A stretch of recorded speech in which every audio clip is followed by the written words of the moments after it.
L'actualité dans le monde aujourd'hui, jeudi 10 octobre. Bonsoir et bienvenue. Vous êtes sur VOA Afrique. Avec vous, Alexandrine Croix-Lognon, en direct de Washington. Nous sommes ensemble pour 30 minutes. Voici les titres. Au moins 4 morts recensés en Floride après l'apparition de plusieurs tornades. L'ouragan Milton a balayé la péninsule américaine, provoquant des inondations. Les autorités ont fait part de leur soulagement face à des dégâts moins importants que prévus. En Afrique, nous revenons sur les élections générales au Mozambique. Le décompte des bulletins se poursuit aujourd'hui. Certains partis de l'opposition contestent déjà les résultats. Et comme de coutume les jeudis, nous parlerons santé dans la deuxième partie de cette édition avec un accent sur la santé mentale au Mali et au Nigeria. Le bilan est désormais d'au moins 10 personnes mortes dans 2 tornades survenues dans l'est de la Floride au passage de l'ouragan Milton. C'est ce qu'ont annoncé ce jeudi les autorités locales. 3 millions de foyers sont toujours privés d'électricité dans la zone touchée par les eaux et l'ouragan. On fait le point avec Dili Diko. Milton a touché terre mercredi soir le long de la côte ouest de la Floride, près de la ville de Sarasota, accompagné de vents à 205 km/h. Des arbres déracinés, des toits arrachés, des rues inondées, des pertes humaines. Le comté de Sainte-Lucie, sur la côte est de la péninsule floridienne, a confirmé 4 décès. Mon père est maintenant dans sa maison, mais il avait reçu 1 mètre d'eau lors de l'ouragan Ian. Et nous allons donc voir si cette fois il y a de l'eau dans la maison. L'eau est arrivée jusqu'à la maison, mais elle a baissé. Nous avons de la chance. Lors de l'ouragan Ian, notre maison était sous 1,50 m d'eau, mais nous avons réussi à empêcher l'eau de pénétrer cette fois. Et nous venons de finir de reconstruire. Nous avons de la chance. Le gouverneur de la Floride, Ron DeSantis, a lors de son point presse ce matin, précisé que l'ouragan Milton n'a cependant pas été le scénario catastrophe tant redouté. La tempête a été importante, mais heureusement, ce n'était pas le pire scénario possible. La tempête s'est affaiblie avant de toucher terre et le déferlement n'a pas été aussi dévastateur que celui observé lors de l'ouragan Hélène. À l'heure actuelle, il semble que le comté de Sarasota ait été le plus affecté avec une onde de tempête entre 8 et 10 pieds. Rappelez-vous, avec Hélène, nous avons eu 15 à 20 pieds dans le comté de Taylor. Milton a également engendré au moins 19 tornades, causant des dégâts dans de nombreux comtés. Selon Power Outage US, plus de 3 millions de foyers et d'entreprises en Floride sont privés d'électricité ce jeudi. Les vents ont déchiré la toile qui recouvre le toit du Tropicana Stadium, siège de la franchise des Tampa Bay Rays de la Ligue américaine de baseball. Le Tropicana Field est une zone régulièrement affectée par ce genre de choses. Le toit de ce terrain n'est pas conçu pour résister à des vents aussi forts que ceux de Milton, mais plutôt à des vents de 170 km/h. Lorsqu'il est devenu clair qu'un phénomène de cette ampleur allait se produire à proximité, tout a été redéployé hors du Tropicana Stadium.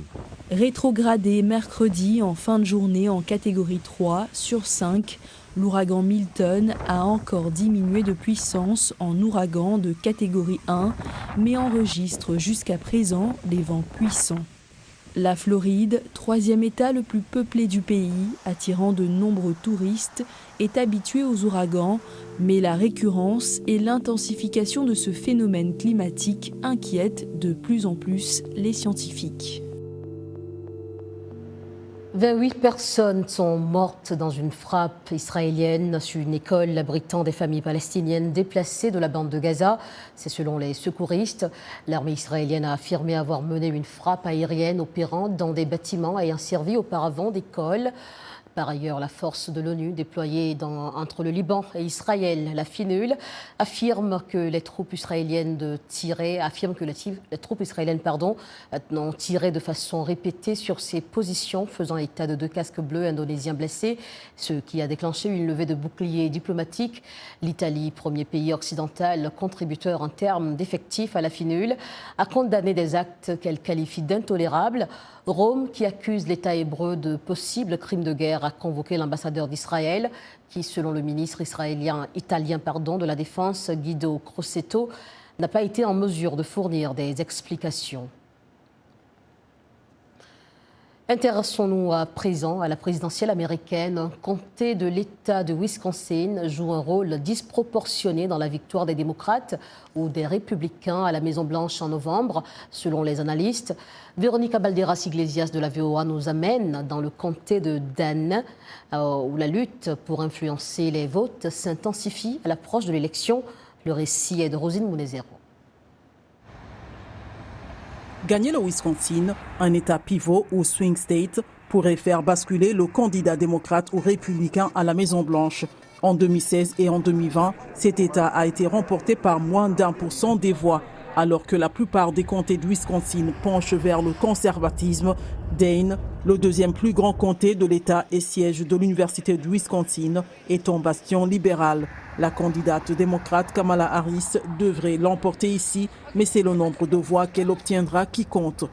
Si elle parvient à surpasser le taux de participation dans le comté de Dan, la marge de victoire sera si importante qu'elle pourrait suffire à lui faire franchir la ligne d'arrivée. La présence conservatrice dans ce comté en pleine expansion peut aussi être exploitée par la campagne du candidat républicain Donald Trump. Cet État va se jouer entre 20 et 4 000 voix. S'il peut encourager 2 ou 3 000 personnes à voter ici, cela pourrait suffire à compenser les pertes qu'il subit dans les banlieues. Le Parti démocrate et le Parti républicain, qui visent une forte participation en novembre, adaptent leur message pour attirer leurs partisans dans ce comté de Dane. Le Parti démocrate mise sur le fait que les électeurs ne veulent pas aller, je cite, à reculons. La préservation de la démocratie est une question très importante, de même que l'accès aux soins de santé reproductive. Le message des républicains se concentre sur l'économie. Le choix est entre Donald Trump, qui a été un succès économique avéré en tant que président, et Kamala Harris, qui est, avec Joe Biden, un échec avéré. Les démocrates contestent cette évaluation, mais la plupart des électeurs du comté de Dane ont probablement déjà décidé pour qui ils allaient voter. Dans l'ensemble de l'État, seuls 4% des électeurs sont réellement indécis, selon un sondage réalisé par l'université Marquette. Certains sont indécis parce qu'ils ne prêtent pas vraiment attention à la politique et qu'ils la trouvent frustrante. La course étant très serrée, les partis vont continuer à courtiser les indécis dans le comté de Dane et au-delà, dans l'espoir que leurs votes vont faire la différence.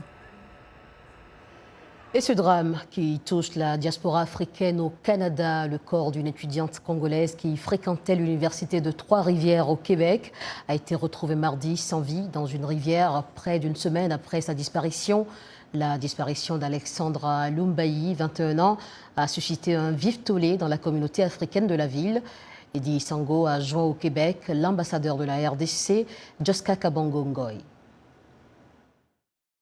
Nous, en tant qu'ambassade, nous avons la responsabilité de protéger et de défendre les intérêts de nos ressortissants ici dans les pays où nous sommes établis. Nous avons été saisis de cette affaire le dimanche 6 octobre à 18h, aussitôt que nous avons eu connaissance de cette affaire. Nous nous sommes engagés par des voies diplomatiques pour essayer de pouvoir faire ce qui est mieux, de manière à ce que la vérité soit connue et que la personne soit retrouvée. Mais malheureusement, elle a été retrouvée, mais avec un corps sans vie. Ce qui est fait maintenant, est-ce qu'il y a une autopsie qui est faite? Qu'est-ce qu'on a découvert?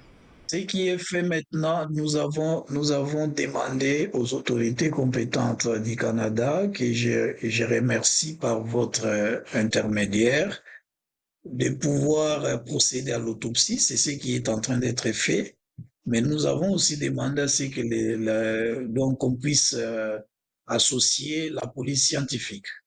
Et cela pourra nous permettre de comprendre les circonstances de cette disparition qui nous paraît un peu floue. Justement, à ce sujet, la communauté, non pas seulement congolaise, mais africaine, est en train de bouger. Il parle de l'assistance, la non-assistance à la personne en danger, parce qu'il y aurait eu En fait, qu'est-ce que vous savez par rapport à ceux qui travaillent à ces parcs? depuis qu'il a... Pour l'instant, souffrez que je ne puisse pas vous en dire trop, parce que nous sommes dans une étape où les enquêtes sont en cours. Je crois qu'au moment opportun, nous allons, si cela sera possible, donc nous allons, disons, révéler ce qui s'était réellement passé. Je me suis rendu personnellement moi-même sur les sites. J'ai trouvé que c'est un site qui, disons, avant d'entrer, est soumis à un paiement. Et c'est un site qui permet aux gens de venir se détendre ou peut-être méditer, mais aussi un site où les gens peuvent venir pour organiser de diverses manifestations. Bon, notre fille s'est retrouvée là-bas. Dans quelles circonstances? Pour quelle fin? Là, nous n'avons pas encore de réponse pour l'instant. Je pense que les enquêtes vont nous déterminer cela. Le Mozambique. Le dépouillement se poursuit au Mozambique où plus de 17 millions d'électeurs se sont rendus aux urnes hier pour élire leur nouveau président et renouveler le Parlement. L'opposition a signalé des irrégularités, notamment des bureaux de vote où, selon elle, ses assesseurs n'ont pas pu accéder. L'opposant Venancio Mondlane revendique déjà la victoire, tout comme le Frelimo au pouvoir. Voici le récit de Dani Talani. Le dépouillement des bulletins a commencé après la fermeture des bureaux de vote mercredi à 18h locales, mais les résultats officiels pourraient prendre jusqu'à 2 semaines. Daniel Chapo, candidat du Frelimo, le parti au pouvoir, et ancien gouverneur de province, appelle au calme pendant tout le processus électoral. La campagne s'est déroulée de manière ordonnée, pacifique, sans violence, et nous souhaitons qu'il en soit ainsi, même après la fermeture des bureaux de vote et pendant le dépouillement, mais aussi après l'annonce des résultats. Toutefois, Venancio Mondlane, ex-animateur de radio et de télévision, qui a fait cavalier seul après avoir quitté la Renamo, premier parti d'opposition dont il a échoué à prendre la tête, appelle à manifester pour défendre la démocratie au lendemain des élections présidentielles et législatives. Maintenant, tout est entre vos mains. Je compte sur vous à partir de maintenant pour sortir du lit, pour vous lever de cette chaise, pour vous lever où que vous soyez, pour descendre dans la rue maintenant, pour proclamer notre victoire et défendre la volonté du peuple. La pauvreté et l'insurrection islamiste dans la province de Cabo Delgado demeurent les soucis majeurs des Mozambicains. Venancio Mondlane impute la responsabilité de cette situation à la corruption du Frelimo au pouvoir. Je crois que le peuple n'acceptera pas un vol de cette nature, ce genre de sans-gêne, ce genre de banditisme électoral dans lequel des gens corrompus qui pendant 50 ans n'ont fait que déshonorer ce pays, déshonorer l'éducation, déshonorer l'industrie, ont fait exploser notre économie, ont créé les dettes cachées les plus scandaleuses de toute l'histoire de ce pays. Ces élections interviennent dans un contexte économique morose, alors que des attaques djihadistes dans le nord du pays continuent de contrarier les espoirs de manne liés au gisement de gaz naturel dans l'océan Indien. En attendant les résultats, à Maputo, la capitale mozambicaine, les écoles ayant servi de bureau de vote ont retrouvé ce jeudi le vacarme joyeux de leurs cours de récréation et les marchés, leur activité frénétique au milieu des embouteillages. Parlons à présent de ce sommet tripartite des présidents érythréens, somaliens et égyptiens. Ils sont réunis à Asmara, capitale de l'Érythrée, pour discuter du renforcement des liens entre les trois pays et les questions de sécurité régionale et de stabilité dans un contexte de tension entre la Somalie et l'Éthiopie. Les relations entre les deux pays se sont dégradées depuis l'annonce le 1er janvier de la signature d'un protocole d'accord entre Addis Abeba et la région séparatiste somalienne du Somaliland. Mogadiscio a dénoncé l'accord comme une agression contre sa souveraineté. Plus de 79 millions de femmes et de filles ont été victimes de viols et d'agressions sexuelles en Afrique subsaharienne. C'est selon des données de l'Agence onusienne pour l'enfance. Selon l'UNICEF, une femme sur 5 a été victime d'une agression sexuelle ou d'un viol avant l'âge de 18 ans dans cette région du monde. En cause, les conflits en cours dans certains pays de cette région. À l'échelle mondiale, un total de 370 millions de filles et de femmes ont été victimes de violences sexuelles selon l'agence. Les agences humanitaires au Soudan ont notamment mis en garde contre les risques que représente le conflit en cours pour les filles et les femmes. C'était l'actualité dans le monde aujourd'hui, ce jeudi 10 octobre sur VOA Afrique en direct de Washington. On se retrouve juste après une courte pause pour la suite avec les magazines. Restez avec nous.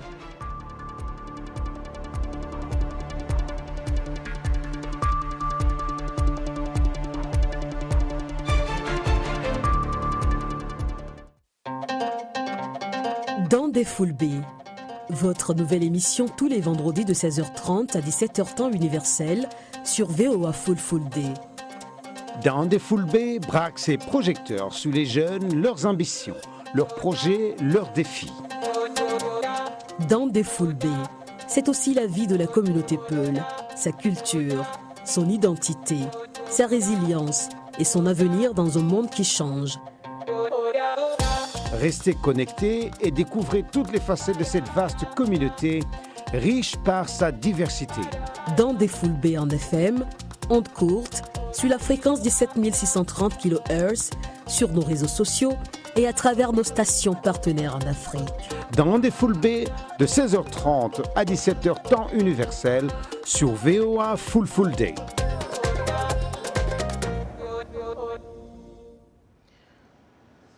Si vous nous rejoignez, vous êtes les bienvenus dans Le Monde aujourd'hui, un programme de VOA Afrique.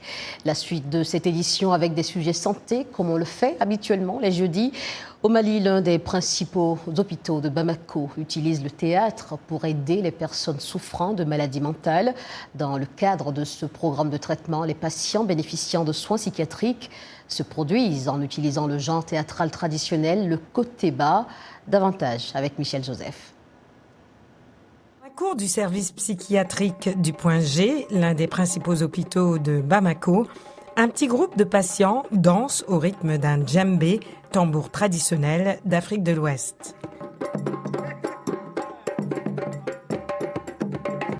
Ils jouent ensuite les scènes d'un conflit villageois.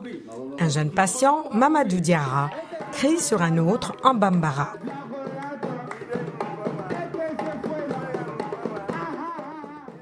Le groupe participe au Kotéba, une forme traditionnelle de théâtre pratiquée par le plus grand groupe ethnique du Mali, les Bambara. Ce genre mêle des jeux d'acteurs, des chants et des danses. Je n'ai jamais fait de théâtre, je n'ai jamais dansé, mais une fois que j'ai commencé, Dieu m'a donné la connaissance de ces choses. Tout ce que j'essaie, je le réussis. C'est le genre de personne que je suis. Ici, au Point G, le Kotéba est un moyen d'offrir un soutien aux personnes bénéficiant de soins psychiatriques. Adama Bagayoko, 67 ans, est l'un des premiers acteurs à avoir introduit cette tradition dans le service psychiatrique en 1983. Selon lui, le Kotéba est important parce qu'il donne aux patients le droit de s'exprimer. Bon, je vais parler de la maladie mentale. Elle intervient au moment où tous les contacts sont coupés, où tu es vraiment carrément exclu. C'est ça, c'est un moment qu'on dit que tu es fou. Mais quand ils viennent ici, ils se rendent compte à travers le Kotéba qu'ils ne sont pas exclus parce qu'on leur donne la parole. On se touche entre nous, on se côtoie entre nous, on danse ensemble, on rit ensemble, on fait des tapes. Donc voilà un peu l'importance du Kotéba. Les représentations du Kotéba au Point G évoquent le plus souvent les problèmes réels de la société. Pour ce jour, les patients jouent une scène familière au Mali où les petits litiges sont résolus au sein de la communauté. Dans un village, un homme est accusé de vol. Alors que les villageois s'attroupent autour de lui avec colère, il s'échappe et fuit le village. Vous savez que le Kotéba, c'est une technique traditionnelle d'animation qui a été développée dans la zone Bambara pour vraiment aborder les problèmes sociaux souvent qui sont dramatiques, dans le but de les dédramatiser et d'assurer la cohésion sociale entre les différentes personnes. Le Mali compte moins de 50 professionnels de la santé mentale pour une population de plus de 20 millions d'habitants, selon un rapport de l'Organisation mondiale de la santé datant de 2022. Les personnes souffrant de maladies mentales sont souvent exclues de la société. Le côté bas permet ainsi à Mamadou Diarra et ses compagnons de se sentir mieux dans leur monde qu'ils créent.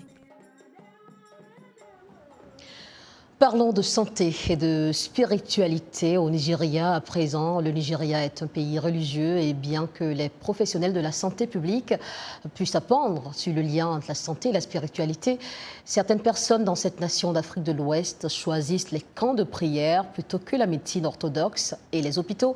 Cela conduit souvent à des décès autrement évitables lorsque les conditions de santé dépassent l'aide médicale. Comme le rapporte Timothy Obiezou depuis Abuja, les experts mettent en cause le manque de connaissances et la pauvreté pour cette tendance. Il y a 3 ans, Immaculée Joshua a remarqué un gonflement inhabituel dans son sein gauche. Il est rapidement devenu douloureux et a libéré du sang. Sans chercher de diagnostic hospitalier, elle a soupçonné que c'était un cancer et elle a dit qu'après avoir visité divers foyers de guérison spirituelle, la douleur a finalement cessé. J'ai refusé d'aller à l'hôpital. Je croyais en Dieu. J'ai appelé l'un de mes pères spirituels et il m'a dit d'utiliser du sel et de l'eau chaude. Quand je l'ai utilisé, jusqu'à présent, rien ne s'est passé. Je ne suis plus malade. Mais ce n'était pas un cas isolé. Joshua compte sur les camps de prière depuis des années pour résoudre de nombreux problèmes familiaux, y compris des contraintes financières. Et en ce moment, elle espère obtenir une guérison pour la cécité de son mari. Tout a commencé il y a 2 ans avec une vision floue. Je crois que Dieu le fera quand son temps approprié viendra. On ne peut pas forcer Dieu, on ne peut pas précipiter Dieu. Il fait son miracle à son propre rythme. Le Nigeria maintient un équilibre délicat entre ses populations musulmanes et chrétiennes. L'année dernière, le Pew Research Center, basé à Washington, a classé le pays comme la 2e nation la plus pieuse sur Terre, juste après l'Afghanistan. Mais les experts de la santé s'inquiètent du fait que des millions de citoyens se tournant uniquement vers la prière pour leurs problèmes de santé conduisent souvent à des complications et des décès. Les croyances spirituelles sont déjà profondément enracinées et souvent les gens les priorisent par rapport au traitement médical conventionnel basé sur la science. C'est un problème majeur au Nigeria. Mike Michaels, un pasteur basé à Abuja, dit que l'ignorance et la pauvreté sont à blâmer et que les prières et les soins de santé devraient fonctionner ensemble. La provision de Dieu pour votre guérison passe aussi par la médecine et c'est une bonne mentalité à avoir pour ne pas voir le médicament comme une échappatoire. Il y a cet équilibre. Le problème est quand vous voyez la médecine en elle-même comme capable de vous guérir en dehors de Dieu. La médecine est fournie par Dieu parce que Dieu est le maître scientifique. Michaels dit que malgré la perception, de nombreuses églises, comme la sienne, essaient de rétablir la vérité. Je sais aussi que beaucoup d'églises font beaucoup pour aider à créer une certaine sensibilisation et même aider à fournir des services médicaux gratuits aux gens. Même notre ministère, nous avons tendu la main à plusieurs personnes, fait des actions médicales, aider les gens. Leur avons donné des lunettes gratuites, fait des tests rapides pour le paludisme et d'autres maladies. Seulement 6% du budget annuel du Nigeria est alloué au système de santé, rendant les dépenses de santé personnelle trop élevées. Mais pour les experts, tant que de nombreux autres organismes religieux ne créeront pas une perspective équilibrée de la santé et de la spiritualité dans leurs enseignements, des personnes comme Joshua continueront probablement à s'accrocher fermement à ce qu'elles croient. Dans un autre registre, au Burkina Faso, 2 jeunes ingénieurs ont mis sur le marché depuis quelques années une box solaire nommée Terbox. Il s'agit d'une box ayant un suivi à distance et qui permet de fournir de l'électricité solaire aux ménages peu nantis ou vivant dans les zones rurales. L'initiative allie innovation et facilité de paiement. Découverte dans ce reportage de Gilles Dasda depuis Ouagadougou. Dans les locaux de l'entreprise Alliot System, Les techniciens sont à la tâche pour finir le montage d'appareils appelés Terebox. Ce sont des box conçus pour fournir les ménages en électricité solaire, selon Abdallah Dissa, directeur général de Alliot Systems.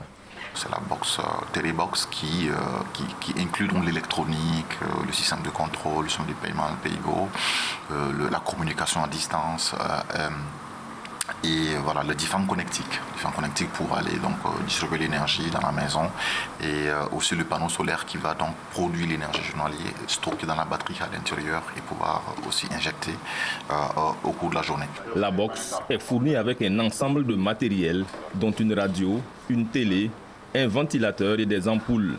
On s'est dit qu'au minimum, quand on a de l'énergie, qu'est-ce qu'on fait d'abord avec il faut de l'éclairage pour la sécurité du foyer, permettre aux élèves d'étudier.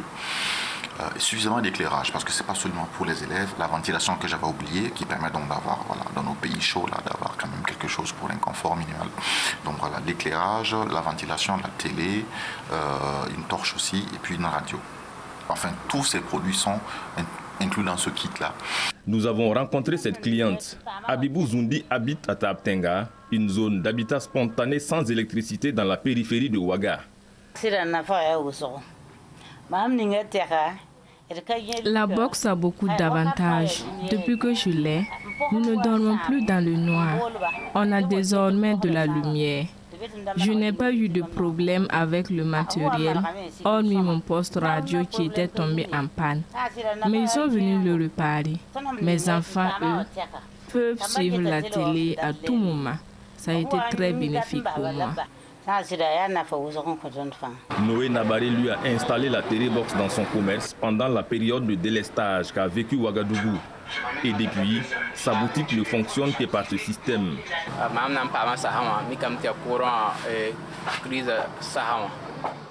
J'ai eu la box pendant la crise de l'électricité. Quand il y avait délestage, mes voisins avaient des problèmes, mais pas moi. Ma boutique est restée éclairée. Je regarde la télé, mon ventilateur fonctionnait normalement. Jusqu'ici, je n'ai pas de problème. J'espère avoir les moyens pour prendre une box plus puissante. Avec mes calculs, ça me revient moins cher que les factures d'électricité classiques. La méthode de paiement me va bien et bientôt j'aurai fini et le matériel sera à moi définitivement. Terebox a été conçu en 2018 par deux jeunes ingénieurs burkinabés avec pour objectif de fournir de l'électricité solaire dans les zones non électrifiées. Terebox a reçu la certification Verasol, ce qui signifie que le produit répond aux normes internationales. Selon Abdallah Dissa, plus de 30 000 box ont déjà été vendus au Burkina et dans 5 autres pays de la sous-région ouest africaine. Gildas Da, Ouagadougou, VOA Afrique. Han Kang devient la première sud-coréenne à remporter le prix Nobel de littérature. La romancière âgée de 53 ans, qui écrit des poèmes, nouvelles et romans en coréen, a été récompensée pour sa prose poétique intense qui affronte les traumatismes historiques et expose la fragilité de la vie humaine, a expliqué le jury dans un communiqué. Parallèlement à l'écriture, elle s'est également consacrée à l'art et à la musique, ce qui se reflète dans l'ensemble de sa production littéraire. L'œuvre de Han Kang se caractérise par cette double exposition de la douleur, une correspondance entre le tourment mental et le tourment physique, un lien étroit avec la pensée orientale, a précisé l'Académie suédoise.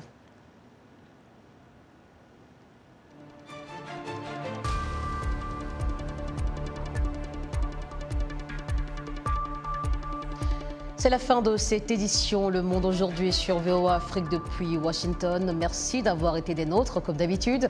Rendez-vous demain à 19h30 en temps universel en direct de VOA Afrique, voaafrique.com et sur nos réseaux sociaux. Bonne soirée à toutes et à tous. On se retrouve demain.